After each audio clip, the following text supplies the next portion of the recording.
See if we have our right camera. Yeah, we should.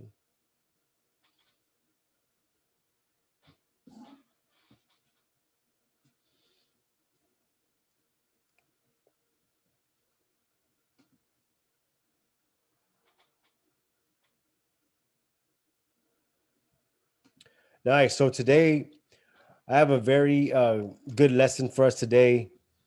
It's going to be about doubles, and it's really focused on the financial side of having a business, and it's going to be some strategies and some of the things that I've used to build our business and to build our multiple companies.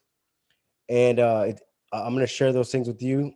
And I want to thank everybody for joining us from all over. We have a bunch of people from all over. And hey, man, thanks for being committed every Wednesday and just following up with the videos, sharing the videos. I've gotten some pretty cool messages and some pretty cool emails on how the information has helped them in their business.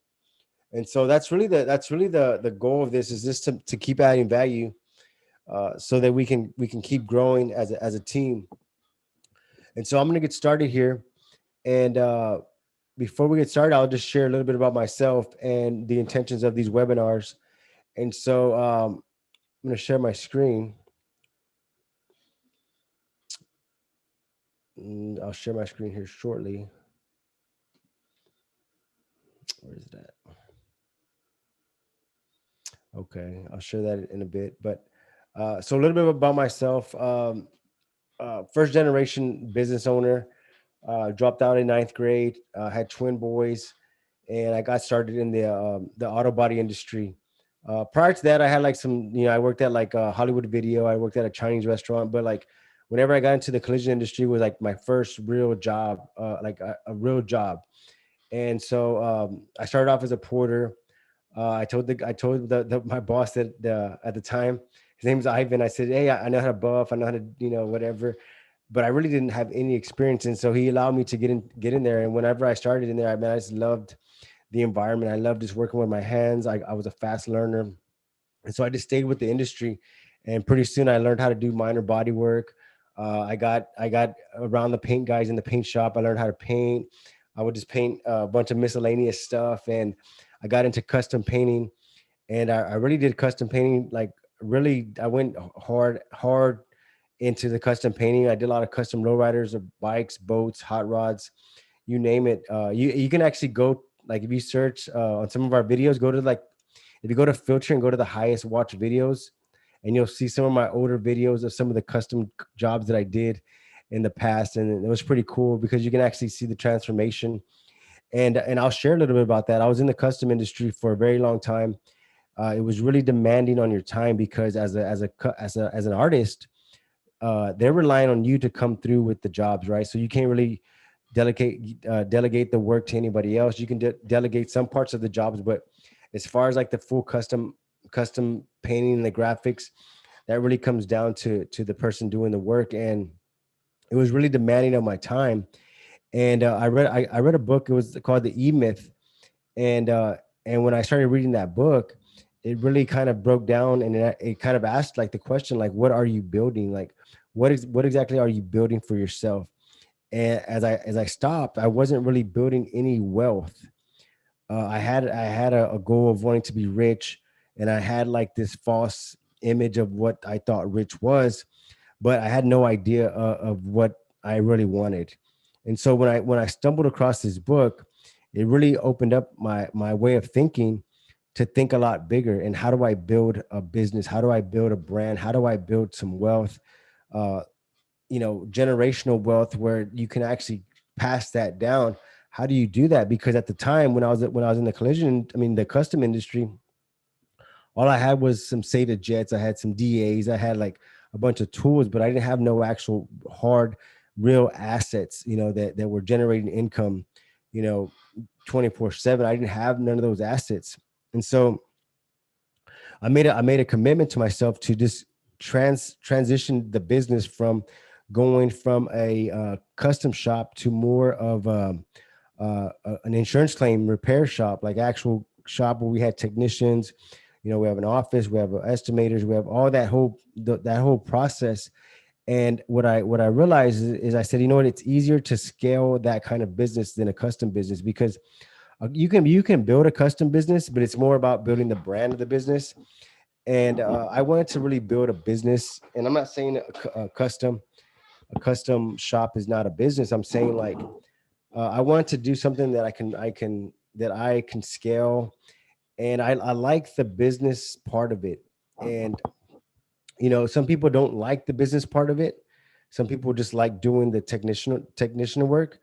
And at a point of my life, I was that same guy that I just really liked enjoyed doing the actual physical work. And so I had to really train myself to get out of that mindset and to focus more on the business side of it, because I knew once I focused more on the business, it was really going to grow my business like fast. And so that's what I wanted to do. And so I invested in myself. I started educating myself. I worked with different coaches. I stayed committed to reading, studying online classes, growing the business, figuring out how all this stuff works. And we were able to build a successful business, a real estate investment company. We have a coaching company that we help other shop owners and other technicians transition from being a technician to actually building, some actual wealth. We help on how to buy a house, how to start a business, how to invest, some of your money, how to, get into rental investments, how to really scale what you're doing to a different level. And so if you're a technician or you're in an industry where like you're making good money, but you don't really have a next plan.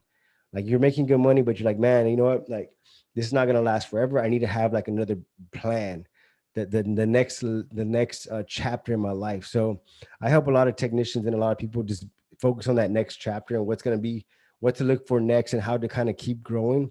Because if you're in a position where you're making money but you really don't have a long-term kind of vision, you're gonna like stagnate. You're gonna kind of hit this point where you're kind of seeking something else. And whenever you get to that point, it's very dangerous, because that's when a lot of temptation starts to creep in. Because now it's like, okay, well, you have money, you're living comfortable, your bills are paid, so let's just kind of start taking a little bit crazier risks. Maybe you're going out more, you start to drink more, you don't take care of your health because you're living more comfortable. And that's actually the law of self-destruction. And if you actually allow yourself to fall into that trap, it can lead you down a bad road. So I'm going to share my screen here, and we're going to get into the topic today. And let me see, it should be this one. So I'm going to share this and move this out of the way.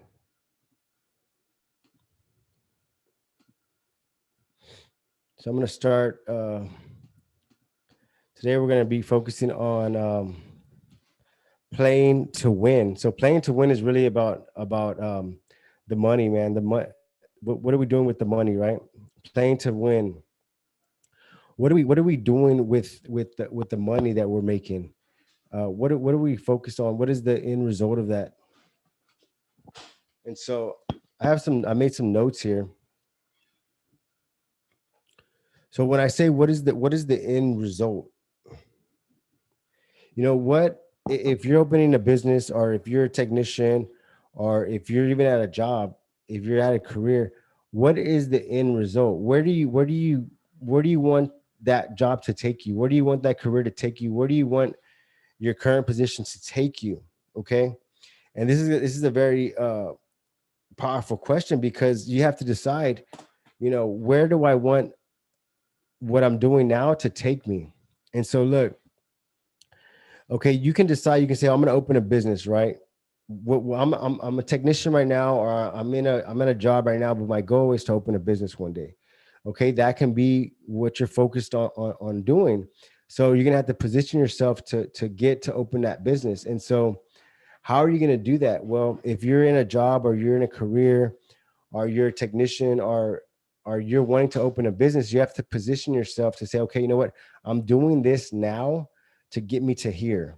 Okay, this might be something that you might want to do. Like your end result might be to open a business one day.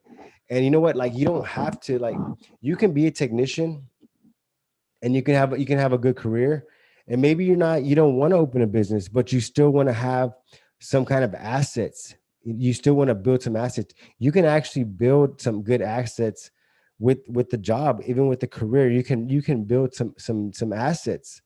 You just got to know how to play that game, the money game, and how to move stuff around. So look, if you're right now, if you're a technician and your job, if you want to eventually open a business, there's gonna be some work that goes into that, because what you're doing is you're transitioning from a technician to a business owner. Okay, and there's levels. These are the three levels right here that you have to transition through. So you're gonna come in as a new business owner, as a technician. As a technician, you're gonna have to be doing a lot of the work. You're gonna have to be doing a lot of you know, the actual physical work that's generating the income. On top of that, you're gonna have to start to manage maybe some appointments, manage some of your bookkeeping. You're gonna have to start to manage some of that stuff, right? And then so the next level after that is owner. And see, all these require different sets of skills. A technician is there just to do the work. A manager is to make sure everything is flowing correctly, making sure that the machine is running. The owner is in a position to figure out how to grow it, how to scale that. How are we going to hire two managers? How are we going to hire five technicians? How are we going to grow that? So as an owner, you have to focus on how you're going to grow the business. You have to figure out how you're going to allocate the funds, where you're going to invest, and also too, you have to figure out where the business is taking y'all. You're opening, so you went from a technician, or you went from a job to or a career to a business owner, right? And so now you have to go through these levels to get better at business. If not, if you stay at this level right here, your business is going to fail. You have to transition to an owner mindset, and it takes work. It takes work. It takes work and commitment, but it doesn't take that long. Like if you commit yourself to do it, you can actually transition to an owner mindset. And what's good about the owner mindset is you can actually, it's kind of like looking down on the business, and you're kind of seeing all the moving parts, and you're trying to figure out, okay, if I move this here, if I move this here, kind of like a game of chess. So what's your out? Okay. Um, are you opening a business just to build it up to sell it one day? Because you're cashing out. You're saying, no, I'm going to build up this business, and I'm going to create a lot of traffic, and I'm going to create a lot of revenue, and then I'm going to sell it to someone. And with that money, I'm going to invest it into real estate. Or, I'm going to, maybe I'm going to open this side business. I'm going to build it up, and I'm going to sell it, and then I'm going to go open another business. Maybe you're in the business of opening businesses and growing the business and then selling them. There's a lot of people that do that. They'll open a business, they'll start a business, and then what they'll do is they'll sell the business to someone else, and they'll make the money off of that, and then they'll go do it again. Look at Elon Musk. Like he sold what is it? PayPal. He said he built up PayPal. He sold PayPal, and then he used PayPal to invest in Tesla, and he kind of dominated the Tesla thing. That's a good example. And so always think of business as like, you think of business as business and not as like a personal thing. Because if you make it too personal and like, oh, this is my baby and this and it, it's going to be very hard to walk away from it if it's not doing well. So you got to make sure that you stay in the business mindset, and you're thinking more uh, your technical mindset, strategies versus operating on emotion. You don't want to be operating on emotion in a business and expect it to grow, because you're going to be making a lot of mistakes. So there's different things you can do with your business. If you read like a lot about like, for example, Tesla, right? They what they did was they had resources from their business, and they invested that they put it in stock to grow the money. So that they're using some of the business income to invest it in other things to grow the money. So that's a strategy, because you're building a business. Let's say you open a business, and you're going through these transitions, and with some of the income, you're actually investing it into real estate, or you're putting it in an index fund, or you're looking to open a second business to scale the business. So you always want to be thinking like down the road, okay, what am I going to do with this vehicle that I have in front of me? How am I going to grow that business? Um, Double your money. I'll go back here. And so I always talk about how long does it take to double your money, right? And so uh, double your money is something that I've learned a couple years back, and whenever I got into real estate investing, I was always jumping on the first on any deal that I found. I would just try to buy it, and and what happened was I kind of started getting like a lot of not really too good deals. Like I was getting deals that weren't really that good, and so what I learned was I had to be more strategic with what I was gonna go after. Let me go back here. I had to be more strategic on what deals I wanted to focus on. And so whenever I started to think like that, hold on, let me move this out of the way. Whenever I started to think like that, it really changed the direction of the business. So what I mean by, double your money, okay? So let's say you have your business, right? And you're saving some money from your business. One tool you can implement in your business is Profit First. Look at the book Profit First. It's a very powerful book you can use to help you save money for your business. And when you save the money for your business, now you can decide, okay, how can I leverage my money to grow my business? And so there's a bunch of different ways, because look, you can take this money from your business and you can say, okay, I'm going to use this business because right now, my business is, let's just say you don't have a lot of competition in your industry right now, but like in a couple of years, there's going to be a lot of competition. So you're saying, what, I'm going to stack my money up so that I can get into some real estate investing, and I'm going to create another stream of income from this business. And so you start to figure out, how am I going to double my money? How am I going to take the money that I make in my business, put it into something else that's going to double within a couple of years, or 2 years, 5 years. It's going to double because I'm investing in that. And also it's going to create another source of income. And so a lot of businesses are doing this. And there's nothing wrong with saving the cash. Like saving the cash, it actually puts you in a position to go after the deals that work for you.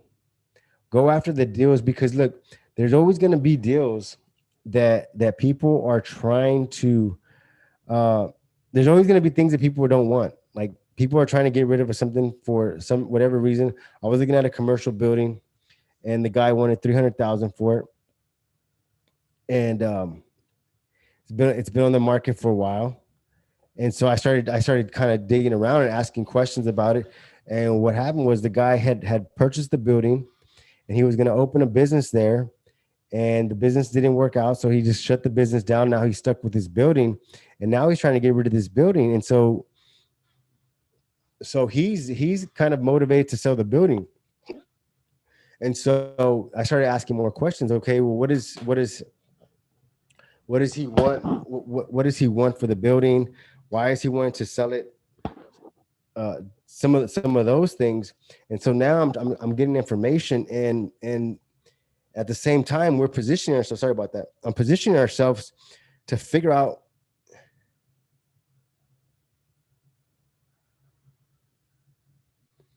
Sorry about that.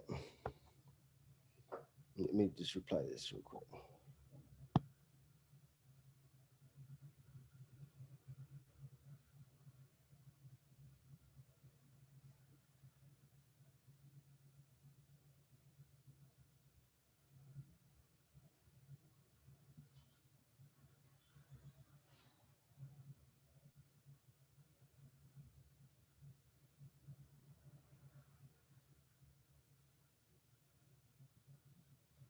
All right, I had to text someone was calling about that was a text about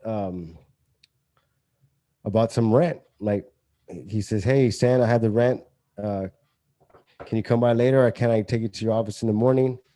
Uh, so I mean that's one of the things that we've done is we've used our business to figure out, okay, what is going to be a long-term play that we can do, because we're only so young, and we only have so much energy. So if we don't maximize our energy to make the most out of what we get, you get our reserves and like do something with it so that it's going to build something.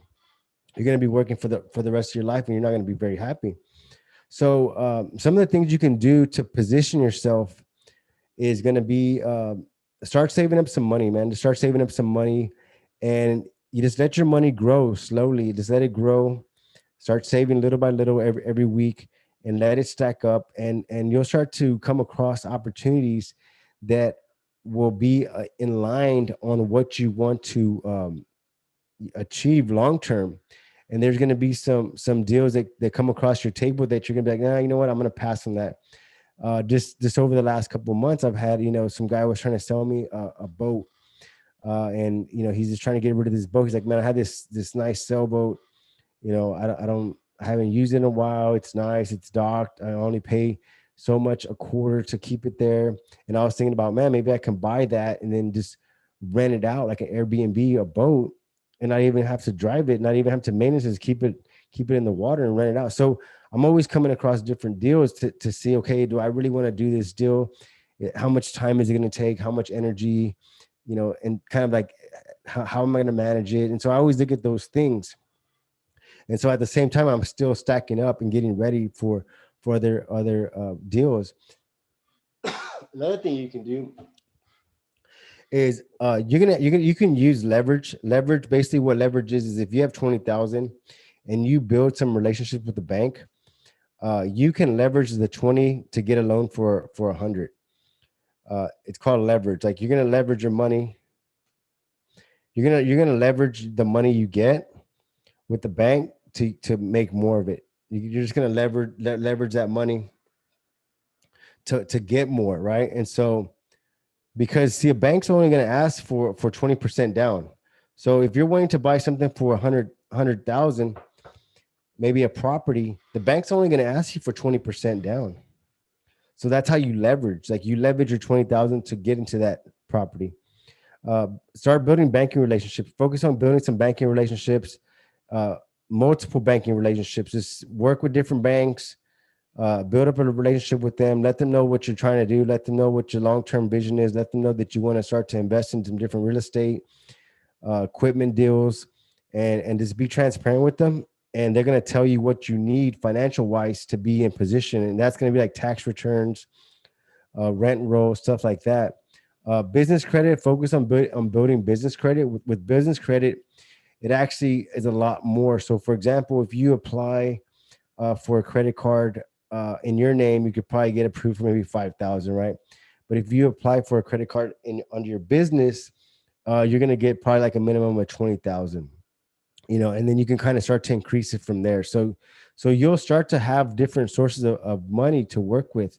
So for example, if you open your business and you're 3 years into the business and you're doing good and you have a credit card for 50,000, hey, you're in position to do something with the 50,000 and make some money with it, right? So you can even buy a house with the credit card. You can buy a house with a credit card. Think about that. How do you do that? How do you buy a house with a credit card? You basically, uh, if you're at a credit union or you're at a bank that has, like, let's say for example, Bank of America, right? You can transfer the money from your credit card to your checking account. Or if you have a business, you can charge your credit card to your business because you have that merchant service. There's a bunch of different things you can do to work your money to make it work. Focus on the vehicle. Are you focusing on the main vehicle? And what I mean by that is, like, whatever is making you money right now, whether it be your job, whether it be a career, whether it be uh, a small business that you have, are you maximizing that? Are you focused on that main vehicle? For example, if you work at a car lot and you're like, man, I sell cars for a living, are you maximizing that job to make the max amount of money from it? Are you investing in yourself to say, you know what, yes, I'm a salesperson, but I'm going to make as much as I can as a salesperson. What's the most a salesperson can make selling cars? And go after those targets, like maximize your main vehicle to make the most money. Negotiation, let's start here. Negotiation is very important whenever you're trying to develop these business skills, because once you get into the business, you're transitioning. This is a growth process. This is This is a growth process, and I help a lot of people through these steps and through this whole process. Uh, so as you're going through this technician process and you're saving the money, you're trying to, building these relationships, you're focused on your main vehicle. You gotta have to learn some negotiation skills, because you're gonna be coming across deals and you're gonna be like, man, this is a good deal. How do I negotiate this deal? And see, most people think negotiation is about who's the smartest in the room, or who can outsmart the other person. And but what negotiation is really coming, it comes down to deciding what is the other person looking to achieve out of this deal. And a lot of times it's the opposite of what you think. It's really the opposite of what you think. And so you have to be very clear, and the way you find out what their pain point is you just ask a lot of questions. Like, you just ask questions and you try to figure out exactly what they're going through. For example, let's say that building that they're selling for 300K, you know and and I'm like, well, I'm gonna negotiate him down, and I'm gonna will and deal him, right?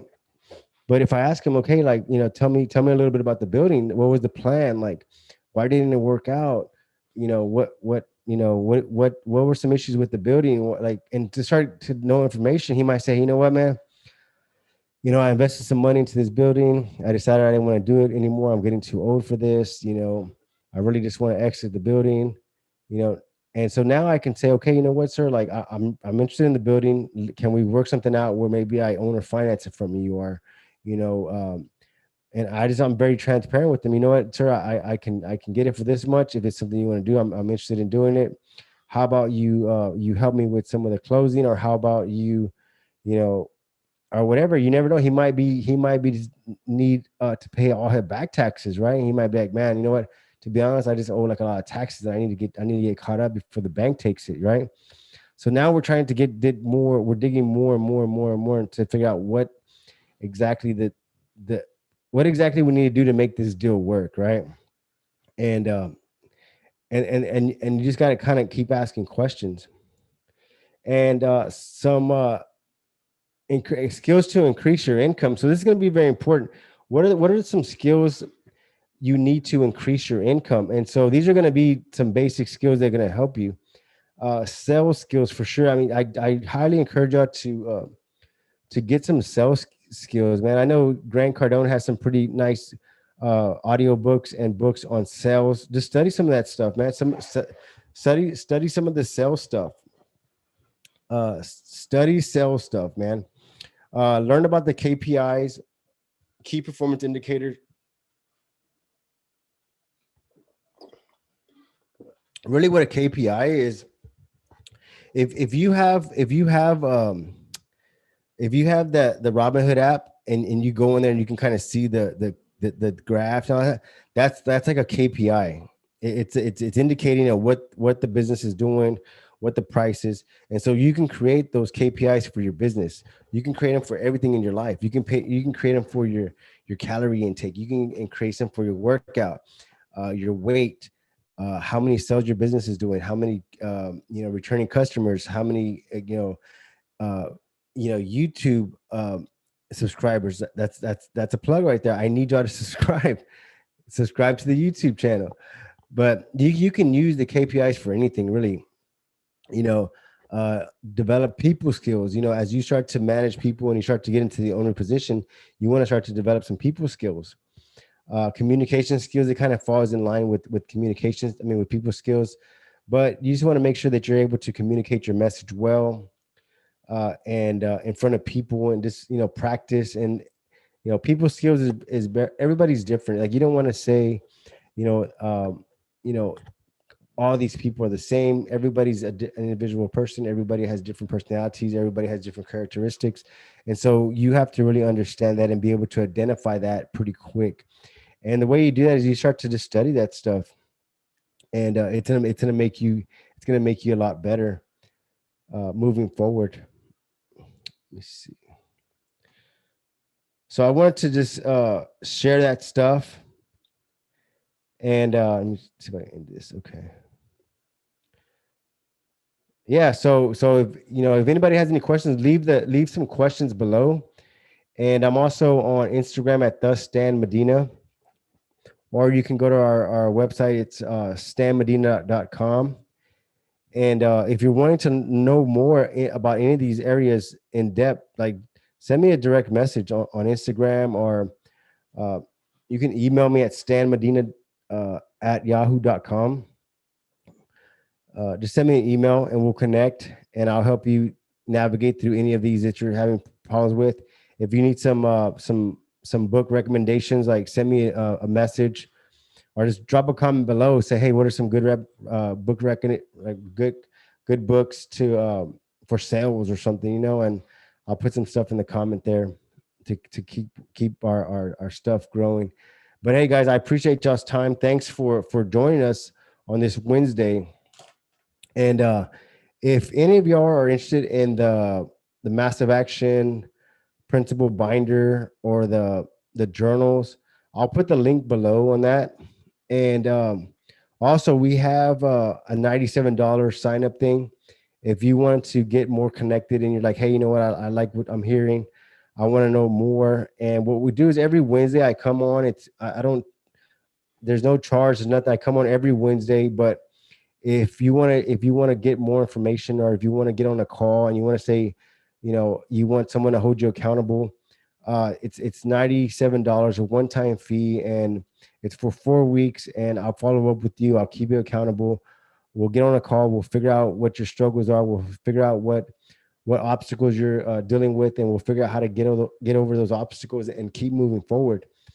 Um, you know, it's the perfect fit if you're trying to grow your business, if you're trying to get out of the rat race, if you're trying to buy a house, if you're trying to fix your credit, if you're trying to just build some long-term wealth. This is going to be a perfect fit. This program is going to be a perfect fit for you to get the information you need at one place. That's going to be very, very powerful if you can find some place to get you the information without having to jump all over the place. You're not all scattered. It's going to be very, very helpful for you. So, hey guys, once again, thanks for joining us. Please make sure you subscribe and share this video, man. Share this video with someone that's also in the industry, that's looking to better their future. Someone that has a job, someone with a career they're like, man, I feel like I'm stuck. I feel like I'm stuck at this dead end job. I feel like I'm stuck at this, whatever company. I feel like I'm stuck, living this rat race. Share this video with them, man, and hopefully it'll help plant a seed into their minds to do something greater. All right, guys. So next